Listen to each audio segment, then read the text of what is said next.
How to remove your profile lock on Facebook. Hey everyone, welcome back to the channel. In this video I will guide you on how you can remove if you have locked your profile, so make sure to watch the video till the end.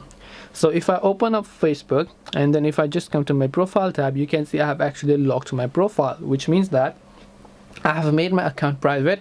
Anybody on or off Facebook will not be able to view except anything from my profile picture. Now if you want to unlock it, it's very simple. Just like the process you locked it, you want to make sure to tap the three dots option that you can find here.